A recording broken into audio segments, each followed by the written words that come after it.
Hello everyone, welcome to my YouTube channel Ashish Nigam maths and English tutorials. आज हम exercise जो चल रही थी अपनी 2.3 दैट वी विल फिनिश, उसको हम आज सारे रिमेनिंग क्वेश्चंस कंप्लीट करेंगे। First of all, thank you so much for giving your support and love towards my videos. कुछ बच्चों ने मुझे ये रिक्वेस्ट की या सजेशन दिया कि सर आप एक्सप्लेन तो बढ़िया कर रहे हैं लेकिन लिख कर वीडियो बनाइए, मतलब जैसे हम लोग ऑफलाइन स्टडी में करते हैं, जैसे मैं सॉल्व करते हुए वो डिस्कस। बट बच्चों, थोड़ा सा डिफरेंस यहाँ पर इस चीज़ का हो रहा है। मैं इसके बारे में आई will try from the next chapter onwards कि अगर हम ऐसा करते हैं, nothing wrong in it, it is in my habit, but problem इस बात की जा रही है कि चांसेस ये है कि इससे वीडियो बहुत लंबा हो रहा है। सपोज अगर 30-40 मिनट्स का लेक्चर यूजुअली हो रहा है, so it may extend a lot. ठीक है, फिर भी I am not denying the fact, but I will try to improve on that one कि मे बी फॉन्ट साइज थोड़ा छोटा अगर रह रहा है किसी वजह से, सो नेक्स्ट अपकमिंग इसके बाद वाले जो वीडियोस होंगे I will take care of this की तो फॉन्ट साइज इज लार्जर और उनको थोड़ा सा ज़्यादा टाइम लेके एक एक चीज़ प्रॉपरली एक्सप्लेन कीजिए। Although I do my level best, I am doing it, but still जो थोड़ा सा समझने में इन केस अगर कुछ बच्चों को कमी आ रही है, कुछ प्रॉब्लम आ रही है, that I will try to rectify. But अगर लिख कर समझाने की कोशिश करते हैं, so it may take too long video, it may become too large. ठीक है, सो थोड़ा सा it looks little odd to me. आपके इस बारे में क्या सजेशन है, आप अपना that can give you in comment box so that I can further apply those things accordingly. But I will definitely in further videos I will try to the font size of my writing is increased and hopefully it would be better understandable for you, although it is, but जो भी थोड़ा बहुत problem जा रही है that I will try to rectify. So let's proceed towards the remaining question of this chapter.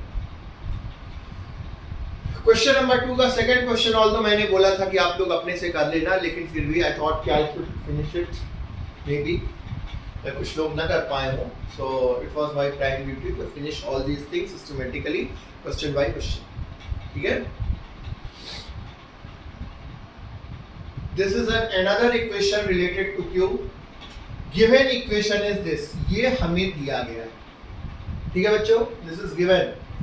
अब इसको हम क्या लिख सकते हैं, kx का अंदर मल्टीप्लाई करने, which can be written as kx को अंदर मल्टीप्लाई करेंगे, it will become kx square minus 2kx plus 6 is equal to 0। ठीक है, और तो अब ये क्या हो गया, ax square plus bx plus c के फॉर्म में हो गया, स्टार्टिंग में नहीं था।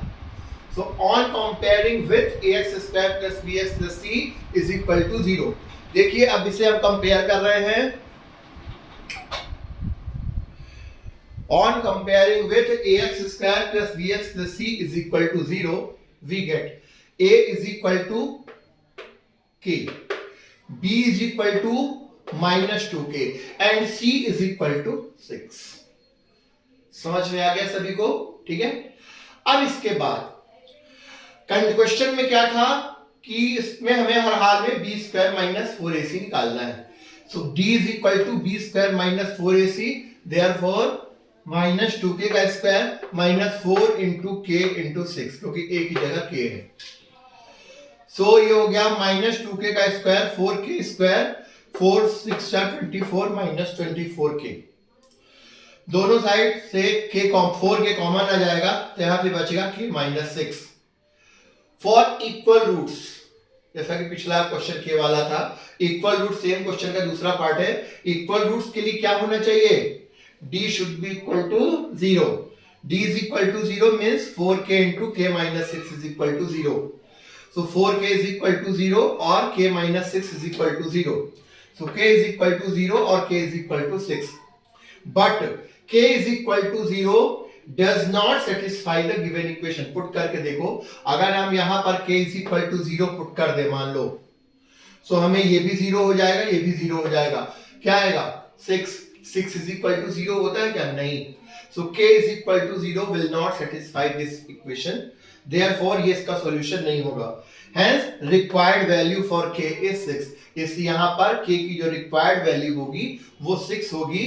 k is equal to 6 रखने पर ये equation जो होगा equal roots provide करेगा. आई होप ये क्वेश्चन आपको समझ में आ गया होगा. के वाले क्वेश्चन अक्सर बोर्ड एग्जाम में पूछे जाते हैं. ठीक है. Now moving forward to the question number 3, word problem. Question में पूछा जा रहा है, is it possible to design a rectangular mango grove whose length is twice its width and the area is 800 meter square?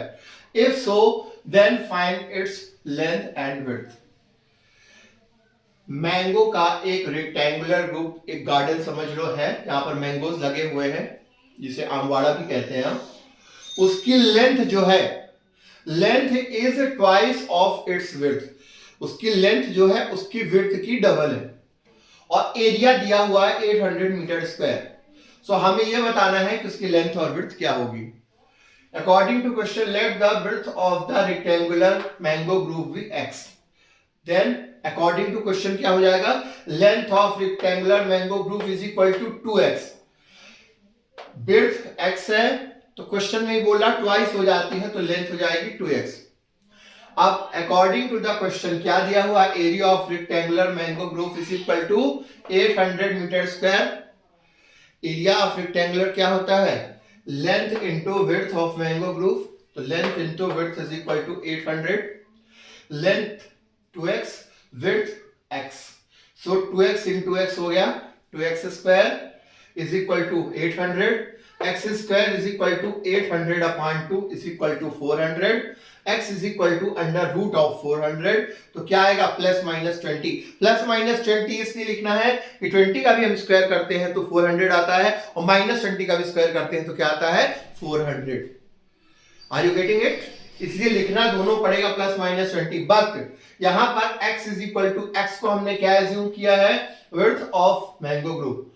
Width is not possible to be negative. Width कभी negative हो ही नहीं सकती. Therefore इसीलिए लिखा है x is equal to minus 20 is not possible. So x is equal to 20, यानी कि विड्थ कितनी हो गई? 20, क्योंकि विड्थ हमने assume की थी, एंड लेंथ कितनी हो जाएगी? 2x. 2 into 20 is equal to 40. So width is equal to 20 and length is equal to 40 metre. ये हो जाएगा इसका आंसर. आई होप समझ में आ गया. ठीक है. सो इसका आप स्क्रीनशॉट ले लीजिए और इसको नोट कर लीजिए. ठीक है. इसके बाद हम रिमेनिंग क्वेश्चन सॉल्व करते हैं और आज ये एक्सरसाइज खत्म हो जाएगी. So keep watching, do support my channel, share with your friends, do like and subscribe and keep supporting me and give me proper suggestions as I welcome it always. Okay, so note it down, then we will further continue the remaining questions.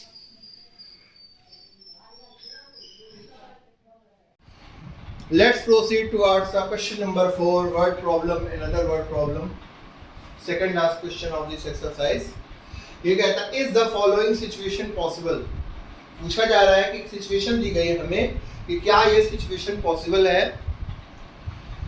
और situation क्या है? The sum of the ages of two friends. Two friends की जो edges है, उनकी जो उम्र है अलग अलग, is 20 years. दो फ्रेंड्स जिनकी एज का सम 20 years है. For 4 years ago, 4 साल पहले, product of their edges in year was 48. 4 साल पहले उनकी जो एजेस थी उसका प्रोडक्ट कितना था? 48 years. सो बताइए ये सिचुएशन पॉसिबल है कि नहीं. ध्यान से समझते हैं. जब भी एज वाला क्वेश्चन आए तो इमेजिन करके देखो प्रेजेंट एज की बात.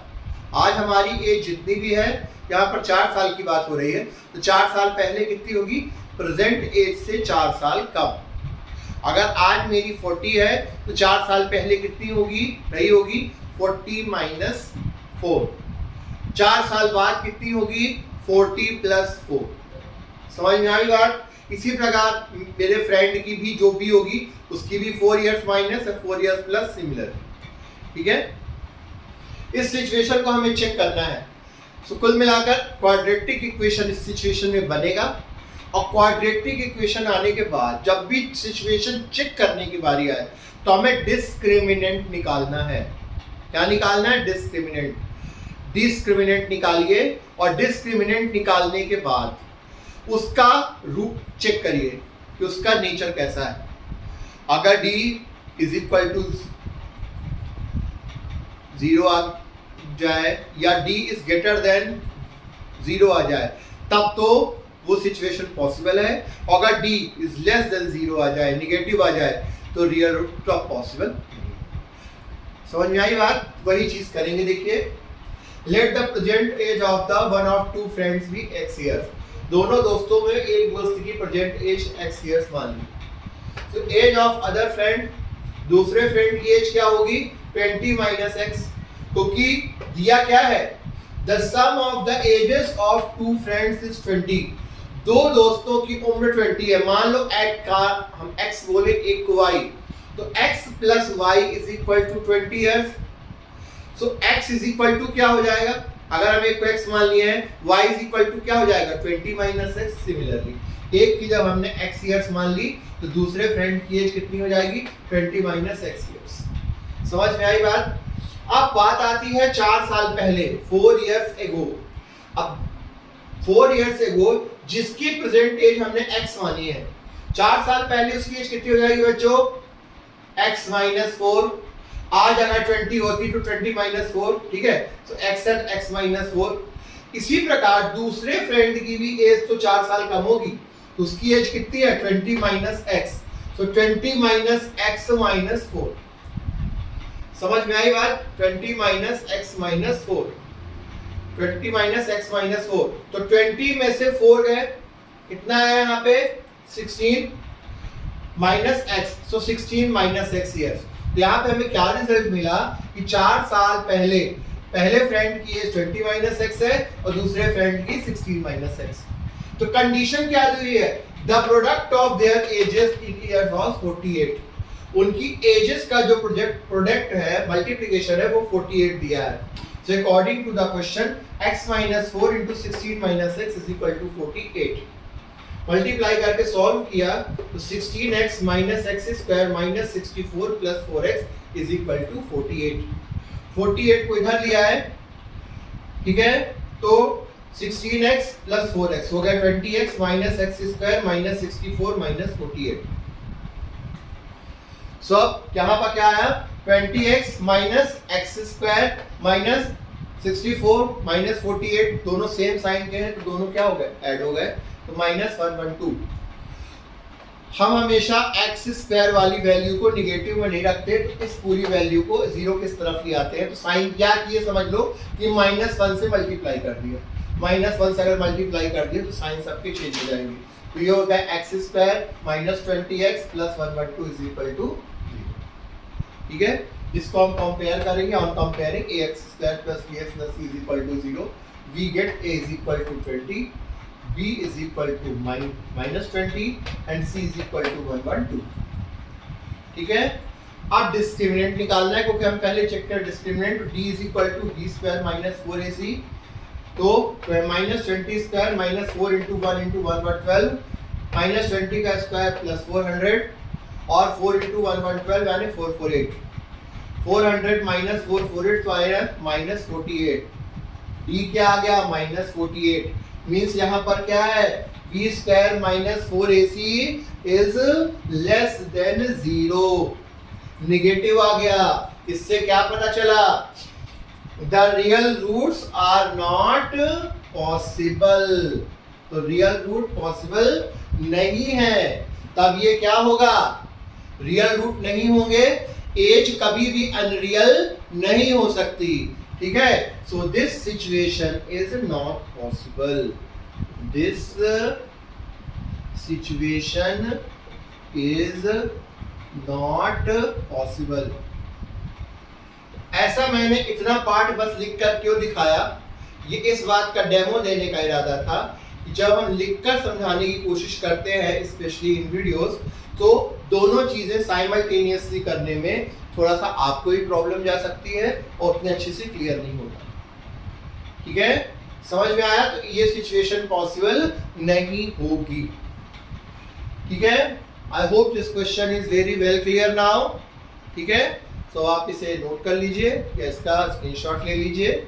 Then we will do the next question and the last question of this chapter and this video.